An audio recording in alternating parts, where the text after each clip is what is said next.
And what about the attempts to undermine Ukrainian agency? I mean, people like to talk about this, but as we know, Boris Johnson went to Zelensky, told him not to negotiate with Putin. It's pretty obvious he couldn't have done that, Johnson, without the approval or encouragement of the United States. We have obviously Lloyd Austin has been saying again and again how important it is to degrade Russia militarily. It seems like more and more it's clearer and clearer that this is not about saving Ukrainian lives as much as Ukrainians are being invoked. Yeah. Can you talk about those kind of ulterior motives? Well, I don't think they're so ulterior. I mean, they've been, as you say, they've been rather overt, more so in the early stages of the war than we're hearing now. I think we were hearing more of this when the assumption was that the Russian invasion and occupation would be far more militarily successful and would succeed far quicker than what we're seeing now, 8 months in, where the resistance of the Ukrainian military and the popular resistance of Ukrainian civilians has been extraordinary. It's been quite unexpected, I think, from the US vantage point and maybe from the Ukrainian vantage point itself. But it's shown the weakness of the Russian military. And I think the language has changed as a result. We heard, as you say, from the Secretary of Defense, Lloyd Austin, early on, he said directly, our goal is to weaken Russia. It was very explicit. We don't hear that anymore. In fact, General Austin, I suppose Mr. Austin, now that he's now no longer a general, but General Austin just had his first phone conversation with his Russian counterpart a few days ago. So I think, in fact, there are shifts underway, despite the vitriol with which this letter, this very mild letter from the progressives in Congress, calling for an opening to adding a diplomatic component to the U.S. support for Ukraine. You would think that they were, well, I won't go there, but it was treated as something that was absolutely treasonous to even suggest such a thing. But I do think that behind the scenes, we are seeing a bit of a shift in what we're being told and not told. We're not hearing this kind of language about going after Russia. We are hearing from the other side putting the agency on Ukraine. Whether it's meant or not is, I don't think we really know that. I do think that it's very unclear for a country at war, as Ukraine is facing under these horrific humanitarian crisis conditions. If one were able to send in secret pollsters to ask people, what do you really think? How many more children are you prepared to let die to change where the southern border of your country is going to be? I don't think we know the answer to that. I think plenty of Ukrainians are willing to say and believe they will fight to the end for their country. And I'm guessing, and it's only a guess, that like any other country, there are plenty of Ukrainians who would say, I just want it to stop now. I Right. just want my family to be safe.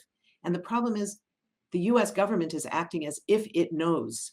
And for all we know, the Ukrainian government may be doing exactly the same thing, acting as if it knows precisely what its entire population wants. I don't feel like we know that. And unfortunately, that's not different than any other country at war. It's not different for the US when our country has been at war. By the end of the war in Afghanistan, 78% of the population said that the war was not a legitimate war and should never have been waged. Now, we know at the beginning, back in 2001, it was a very different situation. 88% of the population said, yes, we should go to war, because that was the only option people were given. It was, we either go to war or we let them get away with it. Those were the two options. The notion of diplomacy, of collaboration with the rest of the world, those were never on the agenda, never on the agenda. So we have to look at, how do people ask the question before we make assumptions about what people actually want. And I think the notion of recognizing the need for an immediate ceasefire and the need for diplomacy, not only the Ukrainian diplomacy, which does have to be led by Ukrainians, we also need US-Russian diplomacy, because we are facing what could be a global catastrophe if there is even, putting aside the intention of either military power, either nuclear power, either Russia or the United States deciding to move in some drastically irresponsible way with a nuclear weapon, putting that aside, how these things can escalate out of control. We all know the sayings about how it's so much easier to start a war than to end a war. And once you're in a war, the other side has a say. We have to take that very seriously. Yes, we have to take seriously Russia's reckless threats about using nuclear weapons. We also have to take very seriously the consequences of our own government over the last 3 administrations, spending billions and planning to spend a trillion in modernizing our nuclear arsenal. So all of these are threats. And imagine if we have somewhere out on the Black Sea from either side, a US sailor, a Russian sailor, sees a flare in the night at 3 o'clock in the morning and panics and doesn't know what to do and makes a move to fire back. Right now, the US and Russia don't have what they had in Syria at the height of the war there, where they had a military hotline to call off their own threats to the other side to make sure that when the US was about to launch a major bombing raid against Raqqa, for example, against a city in Syria that the US basically destroyed just after the Russians basically destroyed Aleppo. Both didn't care. Neither the Russians nor the Americans cared how many Syrians they killed. They didn't want to kill each other because that could escalate. So they had this military hotline where a US general could call his or her Russian counterpart and say, there was a mistake just now. This was not aimed at you. We're not trying to get your people out of there. We don't want to kill you.